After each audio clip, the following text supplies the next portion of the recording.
गुजरात में असां NCVSL जा मेंबर मान्यवर मुकेश लखवाणी जी के मां निवेदन करूँ तो गुजरात के इंस्टीट्यूशन के बारे में 2 मिनट असांखे थोड़ी रोशनी विझंदा। जय झूलेलाल।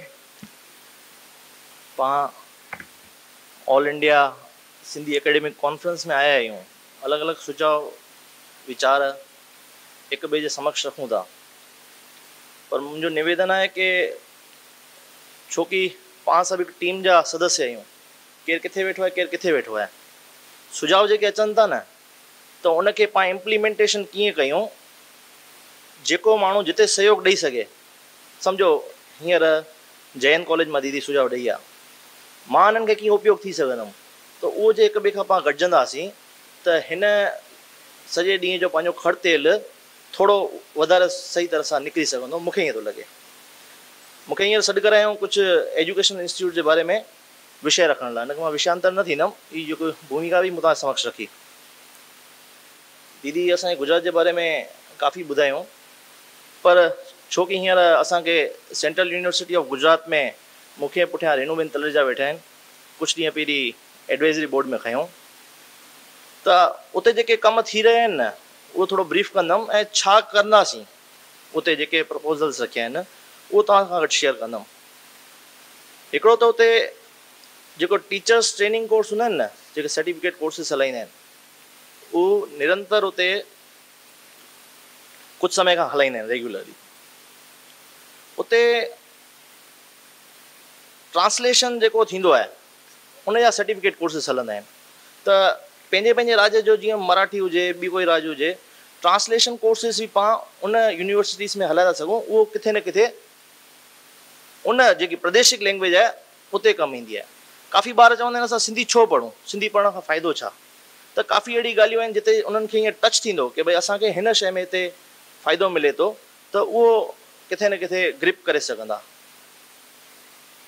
जेके असां उते नवां कोर्स शुरू करण वारा आहियूं, उहो जीअं ॿुधायो टीचर्स ट्रेनिंग कोर्स उहो हलाइनि था।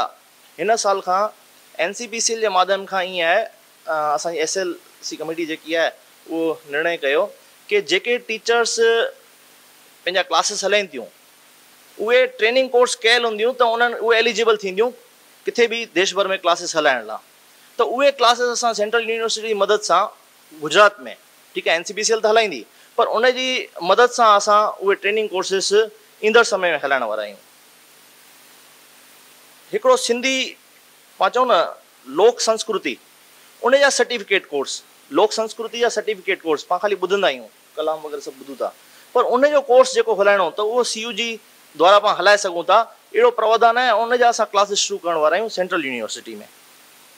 जेको मां अॻु में ॻाल्हि कई कि भई ट्रांसलेशन, त ट्रांसलेशन जा ऑफिशियल जेके आहिनि उन जा क्लासिस हलनि, उन में ॿार एडमिशन वठनि ऐं उन जो ट्रेनिंग वठनि कि ट्रांसलेशन जेके कोर्सिस आहिनि उहे सर्टिफिकेट उन्हनि खे मिले, उहो ॿाहिरि निकिरनि त उन्हनि खे ध्यानु अचे। ही त असां सेंट्रल यूनिवर्सिटी जी ॻाल्हि कई। हींअर दादा जेठीलाल जी ऐं दीदी बि ॿुधायूं कि जेकी खाण आहे न सिंधियुनि जी, उहो फोक जेकी आहे उहो कच्छ जे बनी में आहे, काफ़ी साल झूनी आहे। त मां कच्छ यूनिवर्सिटी में बि गवर्नमेंट नॉमिनेटेड मेंबर आहियां। त उतां खां असां कच्छ यूनिवर्सिटी मां प्रताप जी हिकिड़ो प्रपोज़ल मोकिलियो आहे NCPCL खां, ऐं उहो बि पास करे अॻियां मोकिलियो आहे। जीअं असां चेयर रखी आहे CUG में, अहिड़ी जेकी आहे हिकिड़ो कोई असांजो महान विद्वान हुजे, सिंधी संत हुजे, सिंधी पंहिंजे लिटरेचर में कंहिं वॾो नालो कयो हुजे, उन जे नाले खां उते चेयर स्टेब्लिश थिए ऐं उते उहे जेके आहिनि सिंधी फोक ऐं जेको असांजो कल्चर आहे उहो उते स्टेब्लिशमेंट थिए। उहो हिकिड़ो प्रपोज़ल असां विधो आहे NCPCL द्वारा ऐं उहो लॻभॻि असांजो उहो पास थी वञण वारो आहे।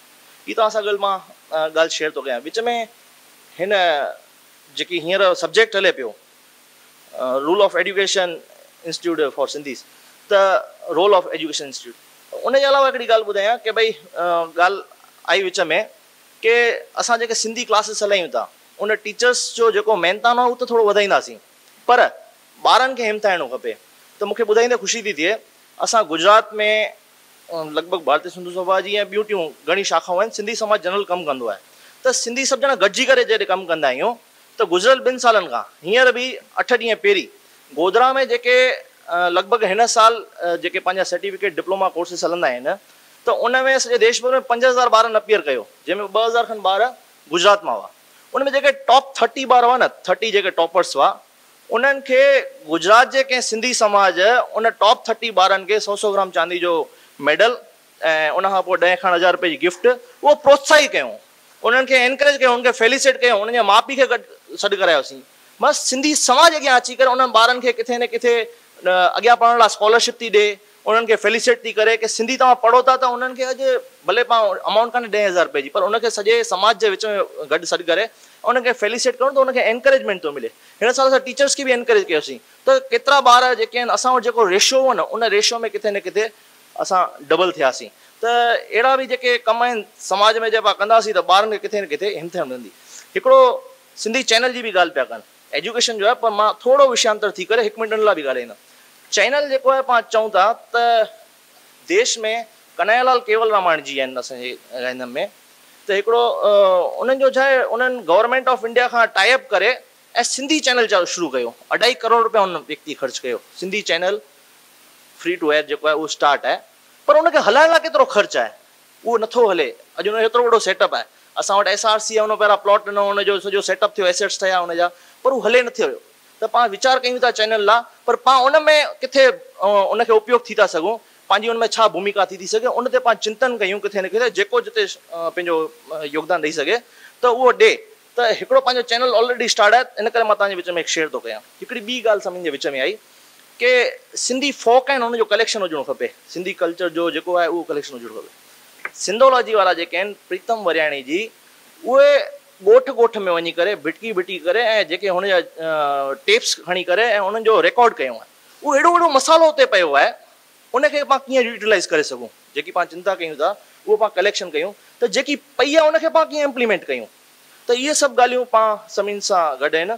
कुल मिलाए जेकी आहे असां वटि हिकु हरीश ककवाणी जी आहिनि, की साहिब बीजाणी आहिनि, उहे जेको कल्चर प्रेज़ेंट कंदा न, गौरवगान 1, 2, अॼु पंहिंजा जेके डिग्निटरीस आहिनि, पंहिंजा सिंधी समाज जा जेके काफ़ी जेके कमु करे विया आहिनि, उन ते उन्हनि जो रोल प्ले करे अलॻि अलॻि विषय ते जेको प्रेज़ेंटेशन कनि था, उनखे पाण कीअं यूटिलाइज़ कयूं। ही हालांकि जेको एजुकेशन सब्जेक्ट कान्हे, पर जंहिं मां आयो आहे त 1 मिनट लाइ बि मां विषय चई छॾंदुमि। त इन्हनि सभिनी खे कीअं यूटिलाइज़ कयूं, त मुंहिंजी तव्हां सभिनी खे अहिड़ी निमाणी वेनिती आहे, जेके बि ॻाल्हियूं सॼे ॾींहं में थियनि थियूं, सभिनी जी भले पाण ॿुधूं, थी सघे त नोट डाउन कयूं, जिते पंहिंजो सब्जेक्ट हुजे, जिते पंहिंजी रुचि हुजे, उनखे साम्हूं खां संपर्क कयूं कि मां भाऊ तव्हांखे हिन शइ में उपयोगी थी सघंदुमि, तॾहिं पाण सभिनी जो डेवलपमेंट थींदी। अहिड़ी तव्हां सभिनी खां निवेदन। अस्तु, जय झूलेलाल।